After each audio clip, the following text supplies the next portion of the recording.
Alrighty, Joel. Got it. Recording in progress. Alrighty, y'all. This is essentially my effort in terms of trying to map something that personifies what I believe in the infield.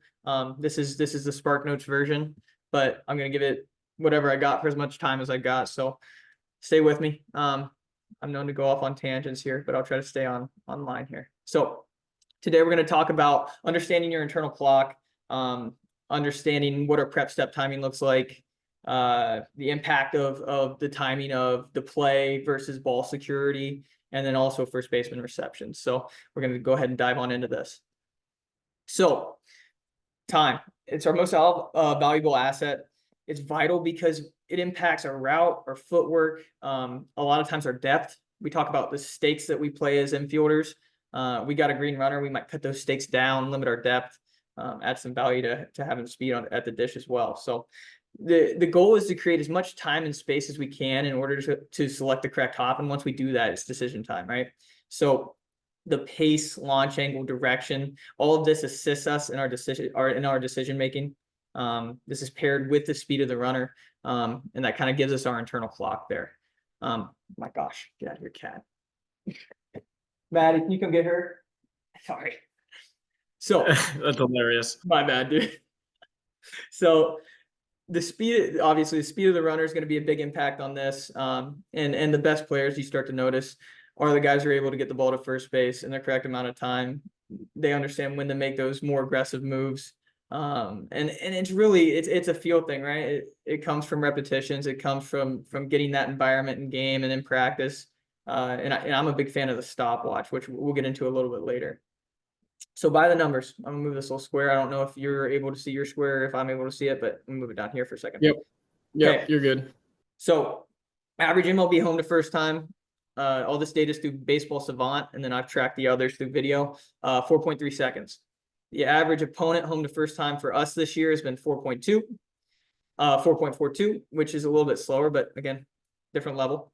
When we're working our different step patterns. So our guys on a 4-step pattern usually get the ball at a 4.25, which is pretty quick, especially for a 4-step. They move. I mean, it's a rapid 4-step. It's not anything where it's super casual. That 4-step's more about ball security and gaining ground. And there's times where we're on a two-step pattern as well. We got a green runner, ball's not struck well, stuff like that.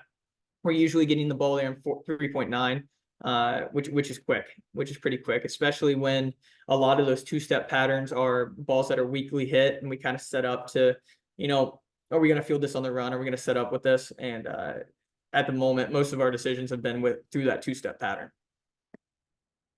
All right, so pros to a 4-step pattern. It's easier to correct the initial directional flaws, which means poor first step. Let's say we set up in a posture that doesn't allow us to get east and west, north and south quickly. This 4-step pattern allows us to correct that post reception.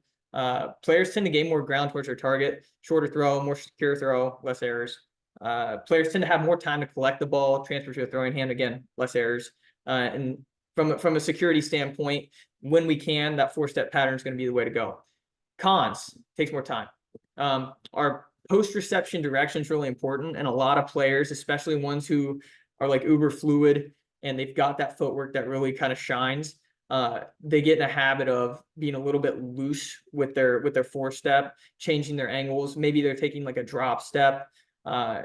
Just again, part of it's mobility too. If a player's lacking mobility, it makes it a little bit more difficult for them to get that correct post-reception angle towards first base. But that's obviously something you can work on in other areas too, from the weight room to strength conditioning to the trainer, stuff like that.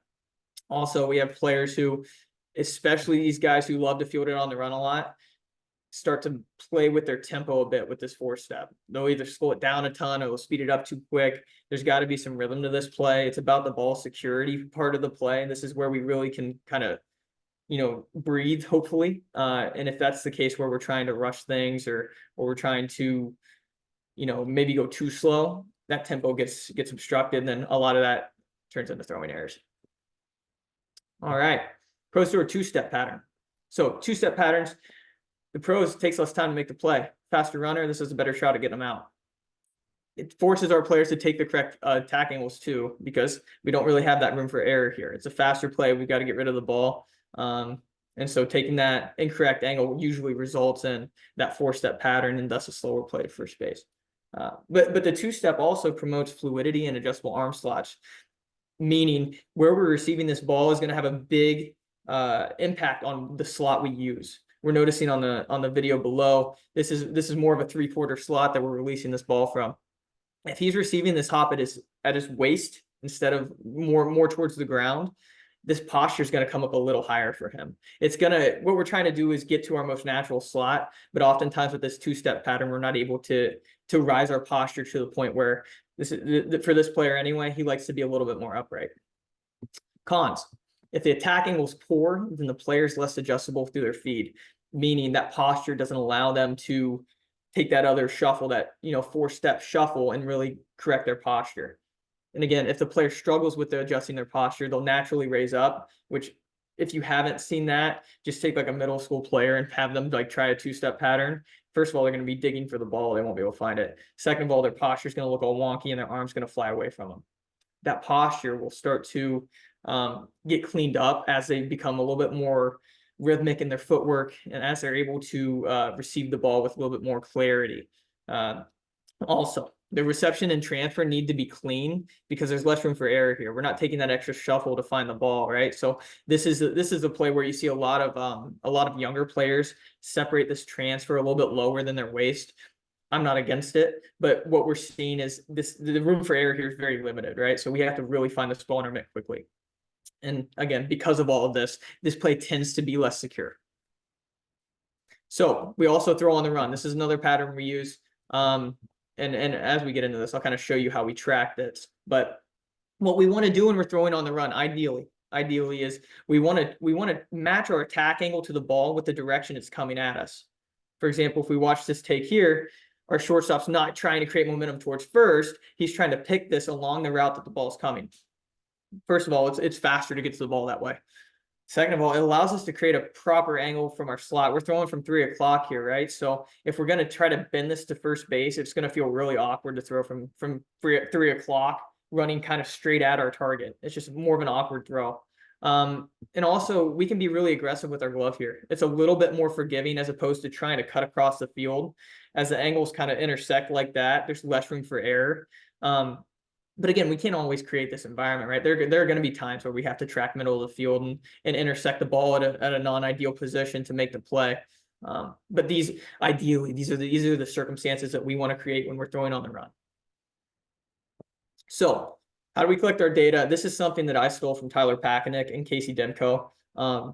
This is the grid that I had at my last gig at Capitol, and it went really well from a developmental standpoint because we kind of had an idea going in towards the spring and throughout the spring of where we needed to focus development and attention. So these are our fielding charts. We get the play, we get the lane, hop, throw. So the way you do it is you just kind of chart it play by play. So if it was a 6-3, then you write 6-3, whatever lane it was. So it could be forehand, backhand, straight on, you write that. The hop, was it a kangaroo hop? Was it like a bunny hop? Was it a snake? Was it right on the ground? So whatever it is, we'll identify the hop, and then the throw is the slot. So was it over the top? Was it sidearm? Was it on the run? Was it 3/4? Where were we at? So each individual player had their own chart. And this wasn't always in game. This wasn't always in inter squad. Sometimes we would do this during live BP. Sometimes we would just do this for our infield session. Say, okay, we're now evaluating. We're going to be tracking everything. And it creates a little bit more of a competitive environment, and it allows the coaches to kind of get a feel for, the identity of the player, the consistency of what they're doing. A lot of times it becomes a little bit more subjective than objective. And we're trying to kind of make sure we get to the point where we can really evaluate these guys on what's really happening and not just what our eyes are seeing. So here's how we tracked our progress. And so all these visuals and graphics will be put into essentially a fielder report. And so obviously we've got their fielding percentage, we've got their amount of reps, how good they were, essentially what positions they played. And so this is super simple. I'm not an Excel genius. I just tossed this in Excel and I said, make me a graph, and it spit it out. So really happy we're able to use this kind of stuff. And and we give this to them in like a periodic report card, right? So I think probably every 2 weeks, every 3 weeks, we would send something like this out. And this is like game data because it's 28 attempts. So we're seeing that, this is a guy who is a pretty good defender. Limited attempts with 28, but that 928 starts to climb really high as those attempts start to build, right? So I think one thing we noticed with this guy is, the middle lane for him was a bit of a struggle. And the sidearm was a little bit of a struggle when it came to throwing errors. So whenever there was an error on the chart, we'll go back to the chart here. So let's say the play was E6. We still fill everything out. If it was a hop, we'd kind of circle the hop because that's where the error would be. If it was a throw, we'd circle the throw, right? So obviously if the hop was circled, there usually was no throw, so we wouldn't have to fill that in. But if the throw was like, let's say you went sidearm, we circled it, we knew, okay, that's where the error was. So when we go to our data, we'll make sure that the sidearm is going to be at a slight deficit because of that error.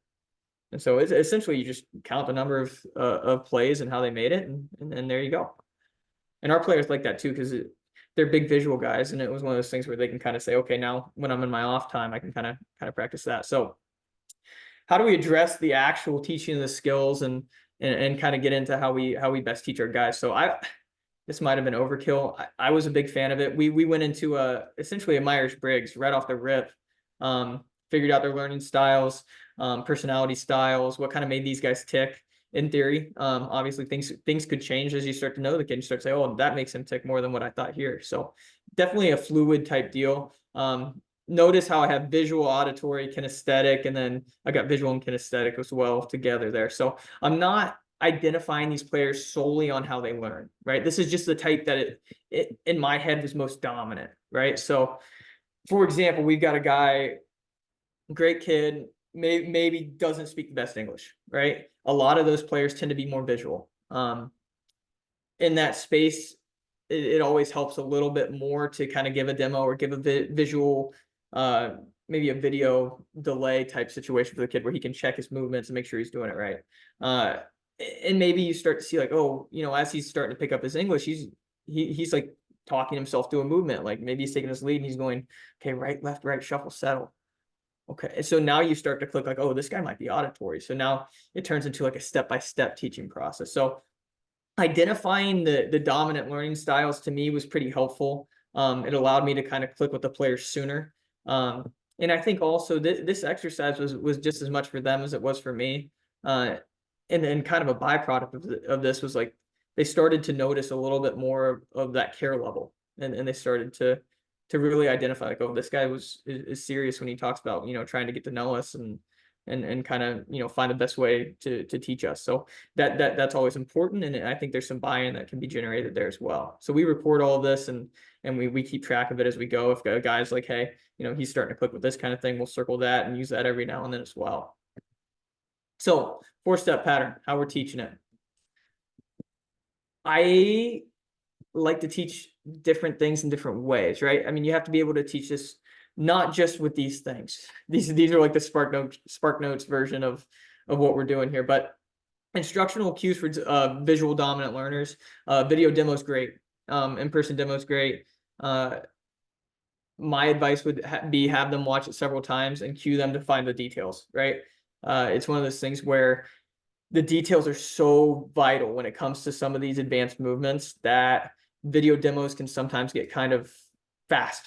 So maybe slowing down a visual demo, allowing the players to kind of move with the video and feel what that individual move feels like is pretty valuable. For auditory dominant learners, I'm a big fan of like step-by-step cues, right? But when it comes to like in-game cues, I try not to break it down step by step. First of all, as a player, I feel like that would have, like if I got that step-by-step cue in my ear, it probably would have turned me off a little bit to whatever was being said. So I'm like, okay, I'm not 12. You'll have to talk it out. But when it comes to in-game, like a small short cue that reminds me of like, okay, this is why I'm doing this and this is how I do it. That was super valuable. So when it comes to the 4-step, that stay controlled, gain ground, create rhythm, that kind of thing really allows them to, in my mind, grasp this concept a little bit more.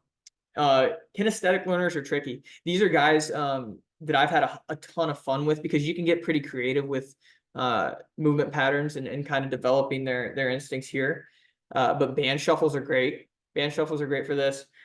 Big fan of introducing our pattern work into our throwing progressions. That's across the board. But for the kinesthetic learners, for sure, that's something where usually with the kinesthetic learners, they don't have this down immediately. So having them feel that every day in throwing progressions, that's just going to consistently get better and better. So shuffle in the throws are great. Glove pat shuffles for tempo. Not advocating that, constantly all the time, but that's something where like that's a huge rhythm point is that glove pat. So if they want to introduce that into their throwing progression, that's great. And then for reading writing learners, which I pair them with auditory learners because in the environment usually they're talking stuff out. But like gain ground, shuffle, get in line, throw through, whatever it is, right? I mean, different guys will have different cues. I would encourage coaches to ask their players like, hey, here's what a 4-step pattern is. Here's what it looks like. You can think shuffle. Is there anything else that you think might be better for you? Like, what would you like to hear to remember this? And you would be surprised by how creative and accurate these answers are. Because a lot of these players are learning this stuff for the first time. It allows them to really start to sculpt their defensive identity and they want to take ownership of that. So them naming it and giving themselves their own cues and you kind of playing with that as a coach as well is definitely something that can bring you guys together. 2-step pattern. So again, visual guys, like I'm a big fan of video demo. And that's with any advanced movement, but again, slow it down, make them see the movements, especially with something like this where it's a quicker paced movement. Instructional cues for auditory learners. Big fan of attack at the correct angle. So that's like the first step, like make sure we're efficient. Clean transfers, especially on a play like this, we don't have time to dig. We got to get rid of the ball. So get rid of the ball is also a pretty good one too. Our instructional cues for kinesthetic learners, I'm a huge fan of the low ball rocker drill. So just like a traditional rocker drill in our throwing progressions, we start with the ball low. And I think this is a great way to find where you're going to see a lot of your players set up their posture at. And this could be a great space to kind of play with that posture. Big fan of quick hands and throwing progressions because you'll see players start to lean down as they get faster with these throwing progressions. And that's you'll be finding natural like 3 o'clock slots, which is pretty cool. And then mini hurdles to reception and throw. It speeds up the feet. Allows them to create a little bit more tempo that's at a quicker pace, which is always good for a play where it's more of a reception and get rid of the ball type tempo. And then reading writing learners is again very similar to auditory learners where we're saying attack at the correct angle, clean transfers, get rid of the ball. It's going to be very similar cues for them. And in full transparency, I usually pair those guys together when it comes to how I instruct. But again, a lot of those guys who are auditory and reading writing learners, they learn super fine with visual demos. Very rarely do you find players who that visual demo isn't going to cut it. It's more like as you get into the details of the movement, what route do we go then? All right, so here's one I've really been looking forward to because especially with younger players, like this tends to be a little bit of like a hot topic. But our prep step timing. So what we've seen from Baseball Savant, using their search function, using video data from MLB Film Room, and then also taking a look at their OAA leaders, which is outs above average. So when you hear outs above average, think how effective are they with their range? How effective are they in the zone where they should make plays? We're looking to land post contact to allow our feet to set our angle of attack. As a player, I was always like, we want to be on time, which means on time for me is at contact or right before contact. That way I can be grounded, move left or right. What we're seeing now is that the data supports us to be just after contact. That way we can start to read flight and allow our angle to set. If we look at this video of Volpe, this is a super new video, but watch his feet angles. He starts, especially with his right foot. He's understanding he's tracking right on this play, and his right foot is very, very open at landing. That allows him to get a really good first step. In the more like at contact type position, both of our feet are going to be landing vertical like this, and then we have to shift our feet to go somewhere.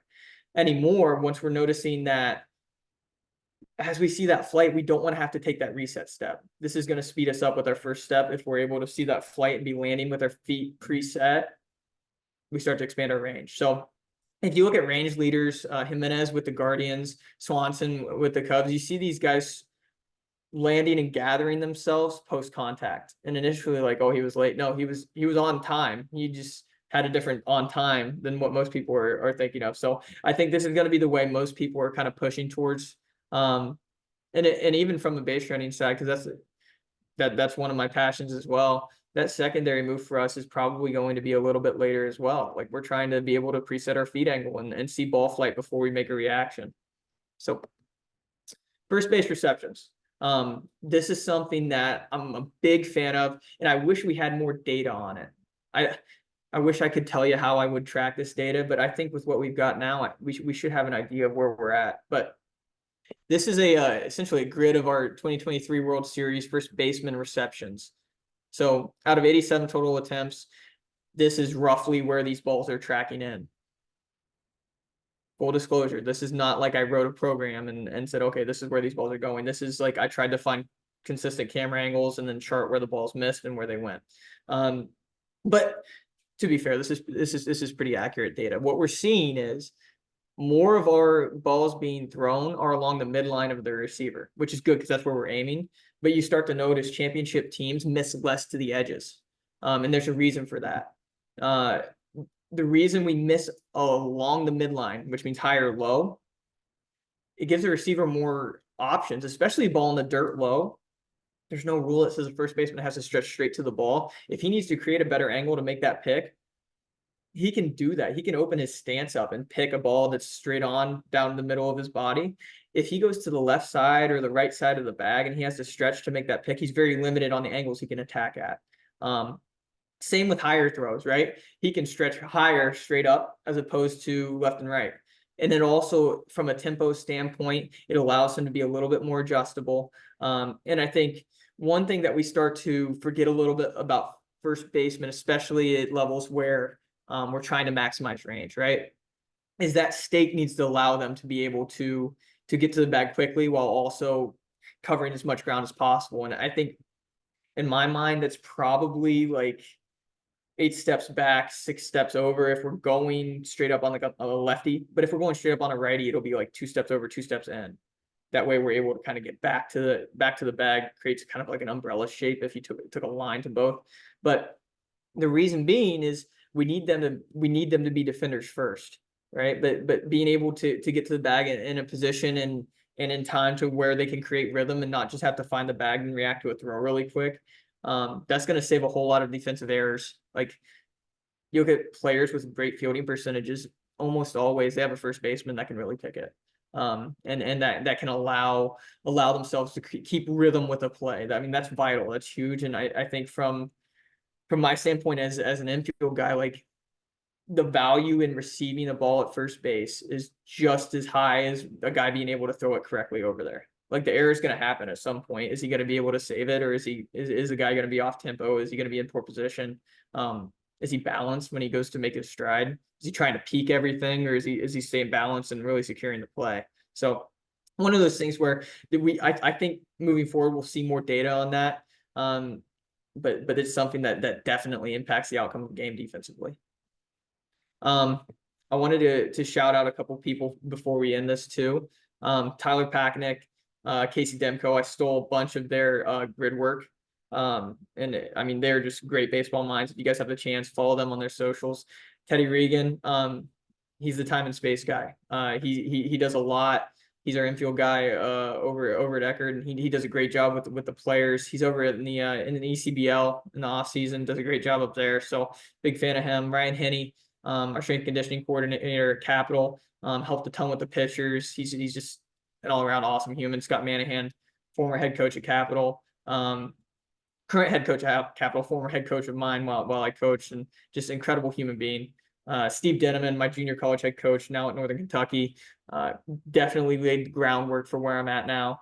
Josh Beauregard, head coach at Eckerd, took me in, not knowing me too well, and has been just incredibly patient, super supportive and welcoming, and I couldn't ask for a better guy to work for. And Brandon Zink, another incredible baseball mind, infield guru, really knows his stuff, and is someone who, if I've got questions, he's definitely one of the first guys I call on my list. So if anybody has any questions, feel free to reach out. My cell phone number's here, my email's there, Twitter's below. We've got an infield and base running community on Twitter. Feel free to join that, be as interactive as you want. We've got a great group of guys there who are definitely willing to enjoy that content, and we're always ready to learn. So I also want to thank Joel. Joel, I appreciate you having me on, man. This has been awesome.